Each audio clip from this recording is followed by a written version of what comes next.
tão maravilhosos, tão magníficos, porque a gente sempre leu, mas nunca nós observamos a profundidade, a grandeza, a extensão daquilo que Jesus estava falando. Aliás, tudo que ele fala é extraordinário, mas nem sempre a gente tem alcance para compreender a sua mensagem, o espírito da mensagem. Mas essa mensagem, essa palavra, quando Jesus disse lá em Lucas, capítulo 6, e versículo 37 e 38, ele diz assim, olha só, que palavra forte. Ele diz assim, não julgueis e não sereis julgados. Não condeneis e não sereis condenados. Perdoai e sereis perdoados. Dai e dar-se-vos-á. Boa medida, recalcada, sacudida, transbordante, generosamente vos darão. Porque com a medida com que tiverdes medido, vos medirão também. Então essas são as palavras de Jesus. Então nós, meditando, o Espírito Santo nos abriu os olhos. E eu quero passar isso para vocês. Que a verdade, minha amiga, meu amigo ouvinte, é que nesta palavra, Jesus coloca a sua vontade, mas deixa a sua vontade para que nós venhamos obedecê-la ou não. Se nós obedecermos, então tem uma bênção. Se nós não obedecermos, então não tem a bênção, tem a maldição. Veja só, não julgueis e não sereis julgados. Então você que está me ouvindo, que é fofoqueiro, fofoqueira, você que costuma usar a língua para disseminar o mal, para levar o mal, as fofocas, as intrigas, para levar o que não presta, para espalhar a semente do diabo, o joio. Você que está julgando as outras pessoas, você que se coloca como juiz ou juíza, então você também será julgada ou julgado. Da mesma forma como você age para com os outros, também outros agirão para com você. Jesus disse, não julgueis e não sereis julgados. Não seria isso uma forma de oferta? Não seria isso uma forma de oferta? Porque a partir do momento em que eu não julgo a pessoa, eu estou fugindo do mal. Eu estou deixando de usar o mal, eu estou deixando de usar a minha língua para condenar as pessoas, porque no que eu julgo eu condeno, ou estou condenando também, ou estou sendo condenado também.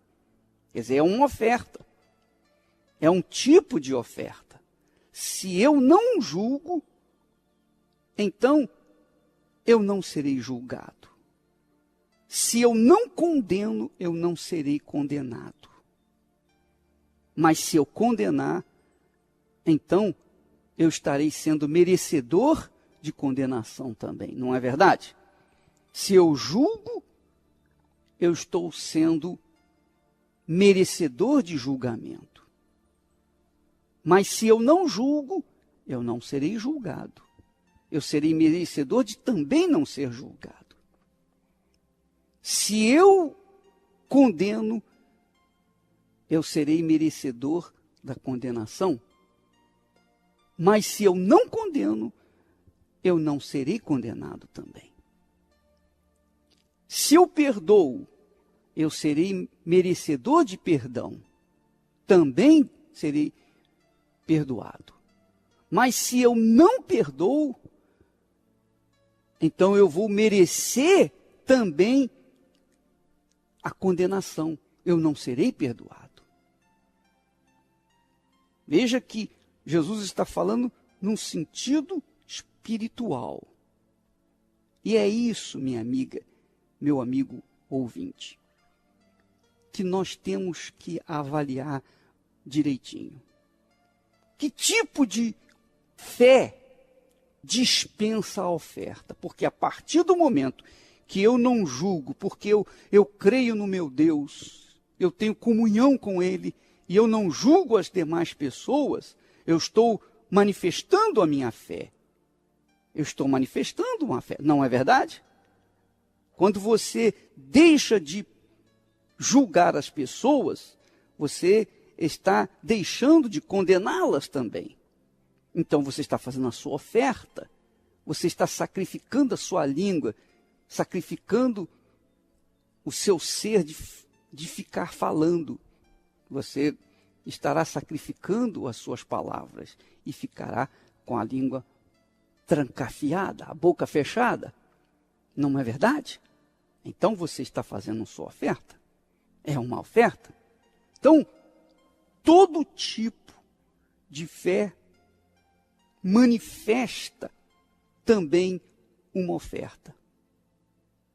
Qual tipo de fé que dispensa a oferta? Não existe. Toda a fé tem uma oferta. Se a fé é espiritual, então tem uma oferta espiritual, embora toda oferta de fé seja espiritual, mesmo a econômica. Mas toda a fé exige, toda manifestação de fé exige a oferta. Agora, se nós quisermos dividir a manifestação de fé da parte do ponto de vista espiritual, como é o caso aqui, de perdoar e ser perdoado, porque quando eu perdoo, eu estou sacrificando, eu estou mostrando a minha oferta. É ou não é? Quando eu perdoo, eu não estou manifestando uma fé? Estou. Quando eu perdoo, eu não estou fazendo a minha oferta? Estou. Por quê?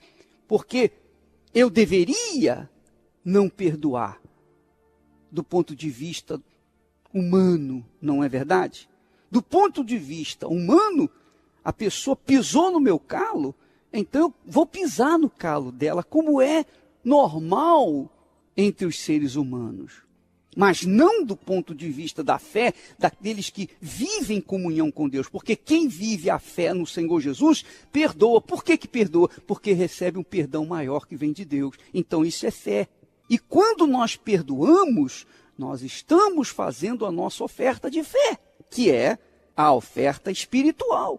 Então, não existe fé sem oferta e não existe oferta sem fé.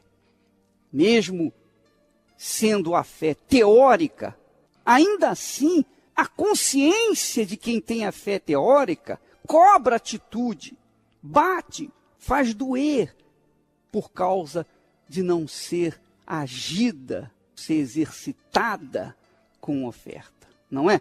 A pessoa, por exemplo, que tem uma fé teórica, como são os religiosos, como são os hipócritas, aqueles fariseus, os escribas, que dão ofertas, que dão os dízimos da hortelã, do cominho e do endro, mas negligenciam a misericórdia, a justiça e a fé. Então essas pessoas têm uma fé teórica. Mesmo essa fé teórica, na consciência deles, então há aquela dor de não ser seguida aquela fé com uma oferta.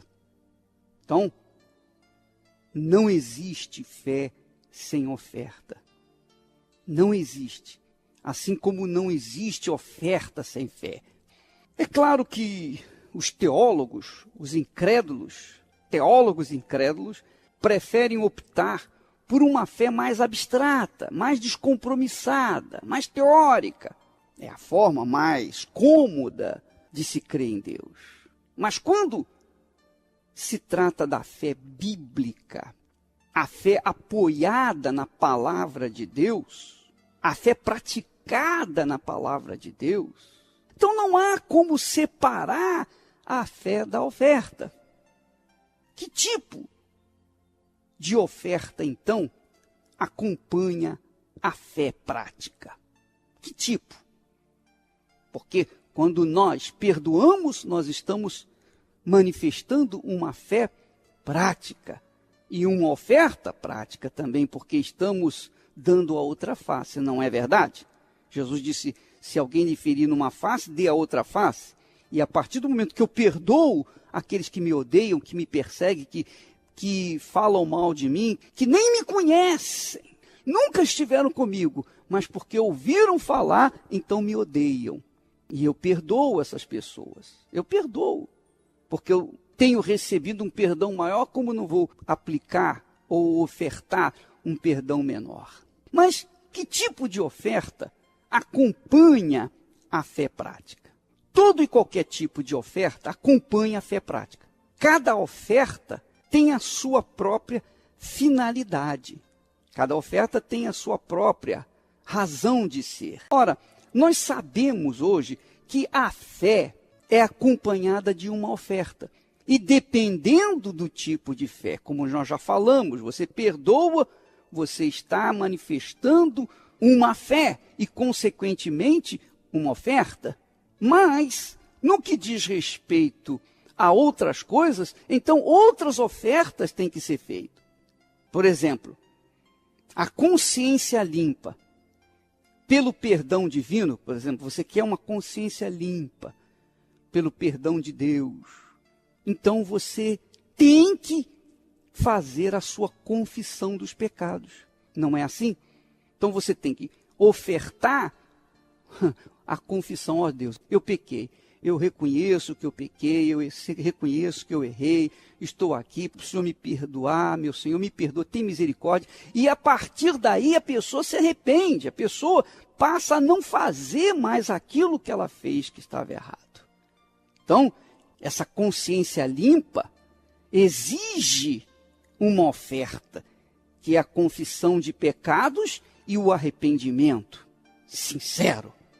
Porém, a comunhão íntima com o Altíssimo exige a oferta da dedicação diária da oração, consagração e fuga do pecado. Então, para que eu possa ter uma comunhão com Deus íntima, para que eu possa ter ouvidos para ouvir a voz de Deus, então eu preciso dedicar a minha vida todos os dias. Eu tenho que estar em consagração, em oração, fugindo do pecado, não é?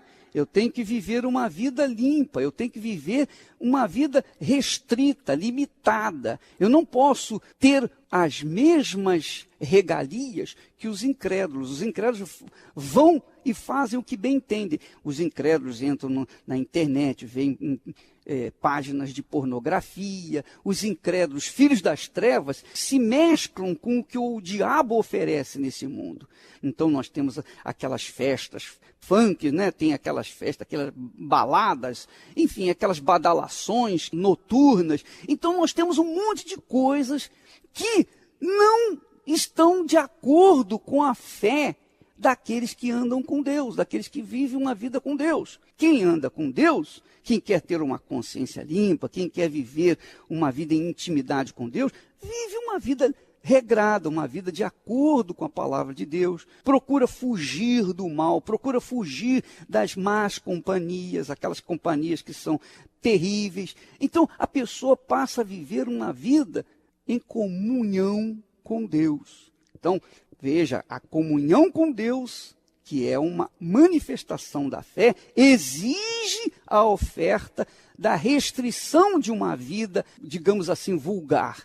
Né? Exige que a nossa vida seja uma vida regrada, uma vida de família, é ou não é? Então você verifica que vou repetir, para que você possa ter uma vida em comunhão com Deus, intimidade com Deus e possa conquistar a vida e ser abençoado, você tem que restringir a sua vida a uma vida correta, uma vida íntegra, uma vida de acordo com a palavra de Deus, uma vida que está longe da bagunça, está longe das mentiras, que está longe daquilo que não presta. Você passa a viver em família, passa a viver de acordo com a palavra de Deus. Quer dizer, é uma oferta que você faz para que você possa estar na presença de Deus, para que você possa gozar da comunhão com Deus. É ou não é? Então, diante de uma fé, há sempre uma oferta. Não há fé sem oferta e não há oferta sem fé. Os dois se completam. Meu querer